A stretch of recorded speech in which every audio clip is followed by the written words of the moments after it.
तो मेरी जान अभी हाल ही में मैंने अक्षय कुमार की केसरी चैप्टर 2 मूवी देखी है, जिसके अंदर हमें जलियांवाला बाग हत्याकांड की असली सच्चाई देखने को मिलती है। तो मेरी आपसे रिक्वेस्ट है कि ऐसी फिल्में गलती से भी मिस मत किया करो, क्योंकि हमारे साथ अंग्रेजों ने जो किया था ना, उसके बारे में हमें जरूर जानना चाहिए। तो बिना देरी करे चलिए केसरी चैप्टर 2 की स्टोरी को एक्सप्लेन करता हूँ, और हाँ, इसी के साथ इसकी एंडिंग को भी बहुत ही अच्छी तरह से समझाऊंगा, क्योंकि लास्ट में कुछ ऐसा होता है कि बहुत से लोगों को समझ नहीं आया होगा। तो चलिए कहानी शुरू करते हैं। तो दोस्तों, कहानी शुरू होती है, हमें जलियांवाला बाग कांड के दिन का समय दिखाया जाता है, 13 अप्रैल 1919। हम देखते हैं कि शाम के 5 बज रहे थे और वहाँ पर पंजाब के हजारों लोग इकट्ठा हुए थे, क्योंकि वह रोलक एक्ट का विरोध कर रहे थे। उनका कहना था कि ये काला कानून है, इसको वापस लिया जाए। इस एक्ट के चलते हमारे दो नेता डॉक्टर सत्यपाल और सैफुद्दीन किचलू को 9 अप्रैल को गिरफ्तार कर लिया गया था। अब इस विरोध में पंजाब के लोग 13 अप्रैल को इस जलियांवाला बाग में इकट्ठा होते हैं। हम देखते हैं कि शाम को एक एरोप्लेन गुजरता है, जिसे एक बच्चा देख रहा होता है, जिसका नाम था प्रगट सिंह। वह भी अपनी माँ और छोटी बहन के साथ आया था। तभी उसकी माँ उसको बुलाती है और कहती है कि बेटा अपनी बहन के लिए कुछ खाने के लिए ला। अब हम देखते हैं कि जैसे ही प्रगट खाने के लिए कुछ लाने जाता है, तो अचानक जनरल डायर अपनी सेना के साथ आ जाता है। वह बिना कुछ सोचे समझे तुरंत फायर करने का ऑर्डर दे देता है और बहुत ही बेरहमी से सबको मारने लगते हैं। जनरल डायर लगातार 10 मिनट तक अंधाधुंध गोलियां चलाता रहा, जिससे सभी लोग मारे जाते हैं,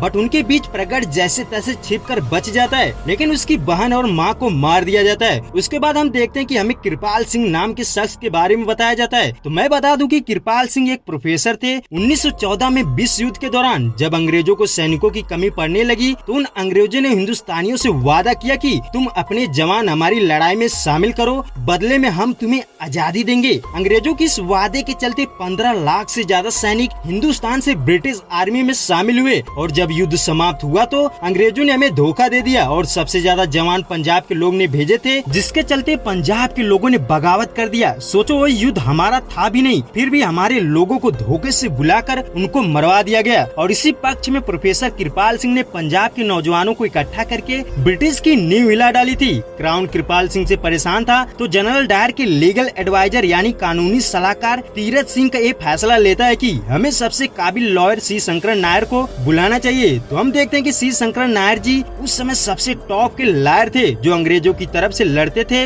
जिससे अंग्रेज उनको बहुत मानते थे। तो क्राउन शंकर नायर जी को बुलाते हैं और कृपाल सिंह के खिलाफ उनको केस लड़ने को बोलते हैं। तो शंकर नायर बोलते हैं कि कोर्ट में सही और गलत नहीं, हार और जीत का फैसला होता है। उसके बाद कोर्ट का सीन दिखाया जाता है। कृपाल सिंह का वकील ये बताता है कि सर, कृपाल सिंह एक कवि हैं, लेखक हैं, इनका हक है कि सरकार से सवाल पूछे। क्राउन को तो इनको थैंक यू बोलना चाहिए कि ये ऐसा कर रहे हैं। उसके बाद शंकर नायर जी कृपाल सिंह से पूछते हैं कि आप बॉम्ब बनाना जानते हैं? तो कृपाल सिंह बोलते हैं कि हाँ, क्योंकि मैं ब्रिटिश आर्मी में था, वर्ल्ड वार के दौरान मैंने युद्ध लड़ा था, हमें ट्रेनिंग में ये सब सिखाया जाता है। उसके बाद शंकरन कहते हैं कि आप कवि हैं, कवि सम्मेलन करते हैं, आपके बहुत फैन है, मैंने आपको फॉलो किया। आप कॉलेज में भी स्टूडेंट्स को इकट्ठा करके उनको क्राउन के खिलाफ भड़काते हैं, और आपके कहने के हिसाब से 2 नौजवान खुदीराम बोस और वीरेंद्र सिंह ने ब्रिटिश ऑफिसर की गाड़ी पर बम फेंका था। अब ये बात जैसे ही जज को नायर जी बताते हैं, तो उनकी बात मानकर कृपाल सिंह को दोषी ठहराया जाता है और उनको जेल की सजा हो जाती है। कृपाल सिंह नायर से बोलते हैं कि आप वकील तो अच्छा है, बट आप गलत लोगों के लिए लड़ रहे हैं। उसके बाद क्राउन नायर जी के केस जीतने की वजह से उन्हें नाइट हुड की उपाधि देने का फैसला करते हैं। अब दिन आता है 13 अप्रैल 1919, जिस दिन इधर लोग मर रहे थे, तड़प रहे थे, उधर सी शंकर नायर जी को नाइट हुड की उपाधि से सम्मानित किया जा रहा था। वह खुश थे,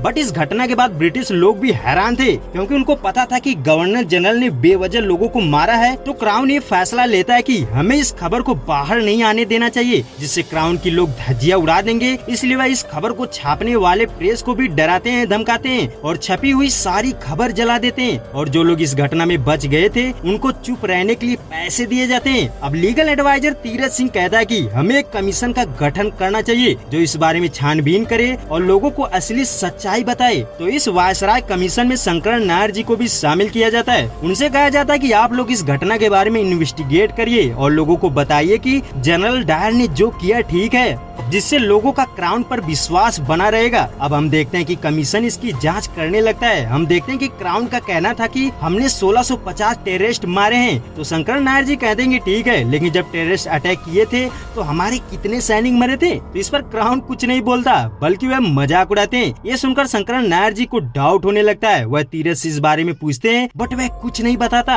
वह कहता है कि जनरल डायर आ रहे हैं, खुद पूछ लेना। अब देखते हैं कि जैसे ही डायर आता है तो ऑफिस में एक शख्स आता है जिसका नाम था जॉन निसार। वह जनरल डायर के खिलाफ शिकायतें लिख कर लाया था। अब जैसे ही वह उसे देता है तो डायर बिना पढ़े उसे फाड़ देता है, जिससे शंकरन नायर जी को बहुत बुरा लगता है। वह समझ जाते हैं कि ये लोग ठीक नहीं है, कुछ बड़ा हमसे छुपा रहे हैं। वह जैसे ही बाहर आते हैं तो वह गेट पर देखते हैं कि प्रगट हाथ में पेंटिंग लिए खड़ा था। प्रगट रोज वहाँ पर खुद पेंटिंग करके लोगों को दिखाता था। वह मदद के लिए सुबह से शाम तक वहीं गेट के बाहर रहता था। अब ये सोचकर शंकरन नायर उसके घर जाने का फैसला लेते हैं और जब वह उसके घर जाते हैं तो पता चलता है कि शंकरन नायर ने जिस कृपाल सिंह को जेल भेजा था वह उसका ही बेटा है। ये सुनकर बहुत दुखी होते हैं। उसके बाद हम देखते हैं कि नायर जी हमेशा सोच में रहते थे कि मैं गलत लोगों का साथ दे रहा था और पार्टी के दौरान जब शंकरन नायर जी बाथरूम जाने की कोशिश करते हैं तो उनको वहाँ जाने से भी रोका जाता है। बताया जाता है कि यहाँ कुत्ते और इंडियंस अलाउ नहीं है। अब ये सुनकर शंकरन नायर गुस्सा हो जाते हैं। अब फैसले का दिन आता है। कमीशन के सभी मेंबर्स को फैसला सुनाना था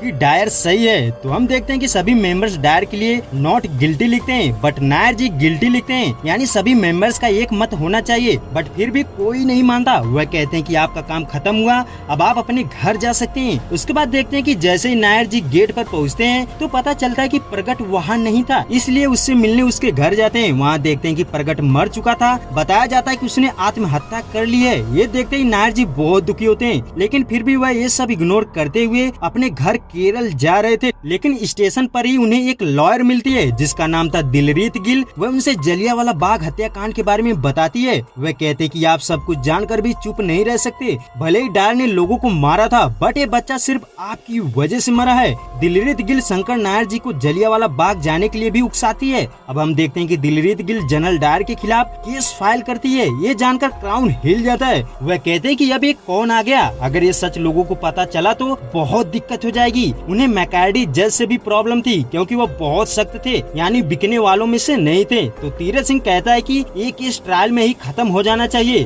उससे आगे ना बढ़े। अब देखते हैं कि जैसे ही दिलरीत गिल कोर्ट में जाती है तो वह बहुत नर्वस थी क्योंकि ये उसका पहला केस था। लेकिन वह जब ये केस लड़ने के लिए श्री शंकर नायर जी का नाम लेती है तो वहाँ बैठे सभी लोग हैरान हो जाते हैं और क्राउन की हवा टाइट हो जाती है। हम देखते हैं कि श्री शंकरन जी नायर कोर्ट में एंटर करते हैं। दरअसल जब दिलरीत गिल ने स्टेशन पर उनको सारी सच्चाई बताई थी तो वह अपने घर ना जाकर जलियांवाला बाग जाते हैं और वहाँ जाकर जब देखते हैं तो उनकी आंखें भर आती है और वहीं पर फैसला लेते हैं कि अब मैं इसका सच पूरी दुनिया के सामने लाऊंगा। और अपना नाम इसलिए छुपाते हैं कि अगर क्राउन के लोग जान जाते तो उनको रिसर्च नहीं करने दिया जाता और उन पर दबाव डालते। इसलिए नायर जी बेफिक्र होकर सबूत इकट्ठा करके कोर्ट में पहुंचते हैं। अब देखते हैं कि जनरल डायर का कहना था कि वो लोग टेररिस्ट थे और उनके हाथ में हथियार थे, इसलिए मैंने उन पर गोलियां चलाई। तो श्री शंकर नायर बताते हैं कि ये जनरल डायर की सोची समझी साजिश थी। वह कहते हैं कि ये सिलसिला शुरू हुआ 9 अप्रैल के दिन। उस दिन रामनवमी थी और उस दिन हिंदू मुस्लिम मिलकर रोलेक्ट एक्ट का विरोध कर रहे थे। और जब ये जनरल डायर ने देखा तो हमारे दो नेता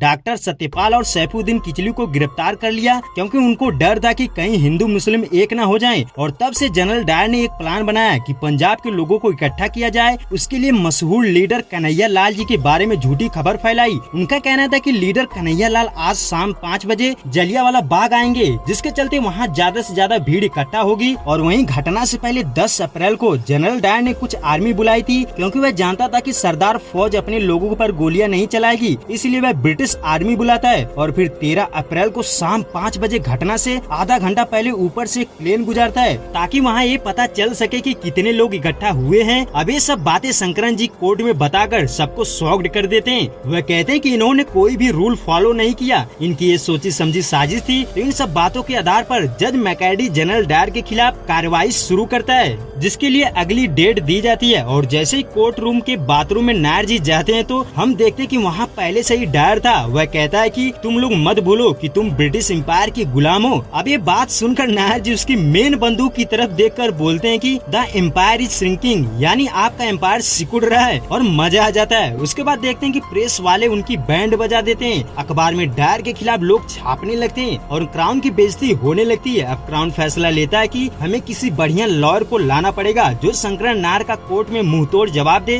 तभी तीरथ सिंह बोलता है कि मैं एक आदमी को जानता हूँ, उसका नाम मैकिनले है, जो शंकर नायर का पुराना दोस्त है। बट अब वह केस नहीं लड़ता। तो देखते हैं कि तीरथ मैकिनले के पास जाता है, उससे रिक्वेस्ट करता है कि वह एक केस लड़े, बट वह नहीं मानता। लेकिन तभी तीरथ सिंह उसे चढ़ाने लगता है। वह कहता है कि तुम्हारे सामने तुम्हारा पुराना दोस्त है, उसके खिलाफ तुम्हें लड़ना है, उसने ही तुम्हारी बेइज्जती की थी और तुम्हारे बारे में उल्टा सीधा सबको बताया था कि आप नाजायज औलाद हैं। अब ये बात सुनकर मैकिनले गुस्से से पागल हो जाता है। वह तुरंत तैयार हो जाता है कि मुझे उसके खिलाफ लड़ना है। अब देखते हैं कि कोर्ट में शंकरन नायर और मैकिनले का आमना सामना होता है। मैकिनले सबसे पहले कोर्ट रूम से प्रेस को हटाने की मांग करता है। उसका कहना था कि अभी तक फैसला हुआ भी नहीं, अखबार में जनरल डायर को दोषी ठहरा दिया गया, जिससे ब्रिटिश क्राउन पर बुरा असर पड़ेगा। तो मैकिनले की बात जज मान जाते हैं और कोर्ट रूम से प्रेस को हटा दिया जाता है। उसके बाद मैकिनले एक बहुत बड़ा दाव खेलता है। वह कोर्ट में एक ब्रिटिश स्कूल टीचर को पेश करता है। उसका कहना था कि जलियांवाला कांड से पहले डंडा फौज की खतरनाक गैंग देश में आतंक फैलाए थे और उनका लीडर था तनवीर चौधरी। 10 अप्रैल की शाम को उसने इनका ब्रूटल रेप किया था। अब ये सुनकर लोग हैरान हो जाते हैं और ये चीज शंकरन नायर जी को भी पहली बार पता चलती है। उसके बाद मैकिनले कहता है कि जब तनवीर चौधरी को जेल में बंद कर दिया गया तो डंडा फौज के सभी लोगों ने बगावत कर दिया और इसीलिए हथियारों के साथ जलियांवाला बाग में इकट्ठा हुए थे। वे लोग 1857 की क्रांति जैसा इस बार भी प्लान कर रहे थे। मैकिनले बहुत ही सफाई से अपनी बात पेश करता है। शंकरन नायर जी निराश थे। अब जज अगले शुक्रवार की डेट दे देते हैं। उसके बाद हम देखते हैं कि नायर जी जैसे कोर्ट रूम से बाहर निकलते हैं तो ब्रिटिश लोग उन पर टूट पड़ते हैं, उनका विरोध किया जाता है और उनके मुंह पर कालिख भी पोती जाती है। शंकरन नायर फिर भी हार नहीं मानते। वह कहते कि मैं जलियांवाला बाग का सच पूरी दुनिया के सामने लाऊंगा। अब देखते हैं कि दिलजीत गिल और शंकरन नायर सच्चाई का पता लगाने के लिए तनवीर चौधरी से मिलने जेल में जाते हैं और उसके बारे में रिसर्च करते हैं, जिससे पता चलता है कि स्कूल टीचर और तनवीर चौधरी का पहले से ही अफेयर था। वह एक दूसरे से प्यार करते थे। तनवीर चौधरी को जबरदस्ती फंसाया गया और स्कूल टीचर से जबरदस्ती इस बारे में गवाही दिलाई गई। तो कुछ इस तरह नायर जी मैकिनले के गवाह का बयान रद्द कर देते हैं। बट वही बात कि शंकरन नायर जी के पास कोई ठोस सबूत नहीं था कि वो इस दिन क्या हुआ था और जनरल डायर किस तरह दोषी है। तो जज नायर जी को 2 दिन का समय देते हैं। वह कहते हैं कि अगर तुम्हारे पास सबूत नहीं रहेंगे तो मैं ये केस खारिज कर दूंगा। अब शंकरन नायर जी के पास 2 दिन का समय था। शंकरन नायर जी को याद आता है कि जानिसार आखिर जनरल डायर के खिलाफ क्यों था, तो वह उसके पास जाते हैं और उनको कुछ पता चलता है। तभी शंकरन नायर जी कहते हैं कि हमें मिलिट्री फाइल चाहिए। तो जानिसार कहता है कि एक आदमी है जो एक काम कर सकता है, मेजर ब्रिक्स, जो उस कांड के दिन था। अब शंकरन नायर जी उससे फाइल निकलवा लेते हैं और फिर कोर्ट में पहुंचते हैं। तो नायर जी सबसे पहले जनरल डायर को कटघरे में बुलाते हैं और उससे पूछते हैं कि जब वहाँ भीड़ इकट्ठा हुई थी तो क्या आपने वहाँ टीयर गैस फेंकी, क्या आपने हवा में फायर किया? तो डायर कहता है कि नहीं। उसके बाद नायर जी बताते हैं कि सर उन्होंने जानिसार को अपने लोहे के जूते से मारा और वह अपाहिज हो गया। सिर्फ वह 20 मिनट लेट हो गया, जबकि उसके साथ और भी 24 लोग थे, बट सिर्फ जानिसार ही इंडियन था। तो ये कहते हुए शंकरन नायर जी मिलिट्री फाइल दिखाते हैं और बताते हैं कि सर जनरल डायर बीमार है, उनकी दिमागी हालत सही नहीं है। जिससे पता चलता है कि जनरल डायर बचपन से ही हिंदुस्तानियों से नफरत करता था, क्योंकि उसका पिता भी हिंदुस्तानियों से नफरत करता था और यही चीज इनके अंदर भी है। और तब से वह मौके की तलाश में थे कि कब इंडियंस को मारने का मौका मिले। अब ये सब बात सुनकर डायर गुस्से से शंकरन नायर जी को गाली दे देता है, जिससे मामला और बिगड़ जाता है। उसके बाद देखते हैं कि मैकिनले कहता है कि हमें ये पता करना है कि आखिर शंकरन नायर कौन सा कानून तोड़ रहा है। और फिर जब फैसला का अंतिम दिन आता है तो पता चलता है कि शंकरन नायर जी कोर्ट में नहीं थे, उन्हें हिरासत में ले लिया गया था।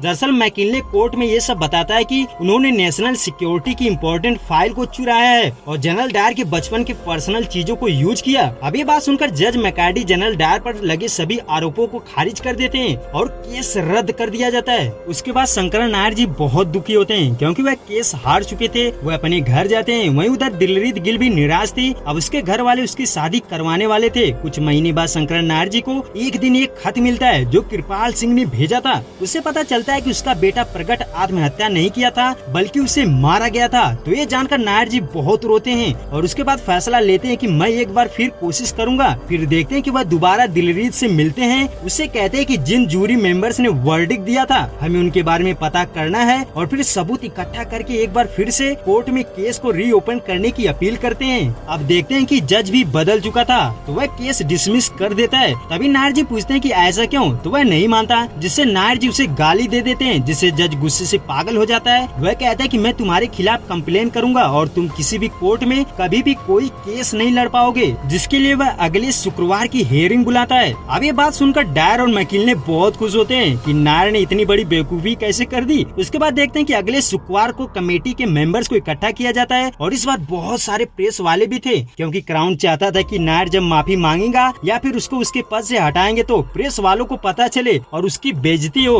बट उनको ये नहीं पता था कि ये नायर की साजिश थी कि प्रेस वालों के सामने इनका पर्दाफाश किया जाए और जलियांवाला बाग कांड का सच पूरी दुनिया को पता चले। अब जैसे ही नायर जी कांड के बारे में बोलते हैं तो उन्हें चुप कराया जाता है, बट नायर जी कहते हैं कि मुझे उसके बारे में बोलने की इजाजत है, यह एक रूल के तहत मैं इस हियरिंग में अपनी बात रख सकता हूँ। वह कहते हैं कि ये लॉ मुझे अधिकार देता है कि अगर मेरे पास कोई सबूत है जिससे मैं ये साबित कर सकूं कि आपने जो मुझ पर चार्जेस लगाए हैं वह गलत है, तो मैं इस हियरिंग में उन्हें पेश कर सकता हूं। तब नायर जी कहते हैं कि किसी भी एक्यूज्ड को यानी आरोपी को बाइज्जत बरी करने से पहले सारे जूरी मेंबर्स का वर्डिक्ट एक मत होना चाहिए, यानी सभी सहमत हो तभी किसी को अपराध मुक्त किया जाता है। नायर जी कहते हैं कि इसके लिए 12 जूरी मेंबर्स ने जनरल डायर के पक्ष में अपना मत दिया होगा। तो वह कहते हैं कि मैं जूरी नंबर 7 को बुलाने की इजाजत चाहता हूँ, और जब जूरी नंबर 7 आता है तो उससे पूछा जाता है कि उस दिन आपका मत क्या था, तो वह बताता है कि गिल्टी। अब ये सुनकर सब हैरान हो जाते हैं। वही नायर जी ये भी बताते हैं कि उस दिन जूरी नंबर 5 और 9 ने भी वर्डिक्ट गिल्टी दिया था, बट उनको डरा धमका कर जबरदस्ती उनका वर्डिक्ट बदला गया था। नायर जी प्रूफ दिखाते हुए ये भी बताते हैं कि क्राउन ने जज मैकैडी को भी पैसे और लंदन में पोस्टिंग की लालच देकर उनको हिंदुस्तानियों के खिलाफ किया था, और यही नहीं उनको ऑफिशियल जजमेंट से भी हटाया गया। वही नायर कहते हैं कि मैं हमेशा सोचता था कि एक इंसान दूसरे इंसान की जान कैसे ले सकता है, बट पिछले 2 सालों में मैं समझ गया कि ये हमें इंसान नहीं जानवर समझते हैं। अब ये जानवरों का झुंड देश बनने जा रहा है। तो इस तरह नायर जी अपनी बातों को सबके सामने रखते हैं और जलियांवाला बाग हत्याकांड का पूरा सच सबको बताते हैं, जिससे वह केस जीत जाते हैं। और उस केस के बाद जनरल डायर को गवर्नर के पद से हटा दिया गया था और वह उस सदमे के साथ जीता रहा। तो दोस्तों इस तरह सी शंकर नायर जी ने जलियांवाला बाग कांड के लिए ब्रिटिश की वाट लगा डाली थी। बताया जाता है कि उसके बाद वह कभी भी अंग्रेजों के सामने अपने घुटने नहीं टेके थे। तो वीडियो पसंद आए तो एक लाइक जरूर करें। तो tata bye bye, take care, मिलते हैं अगली वीडियो में।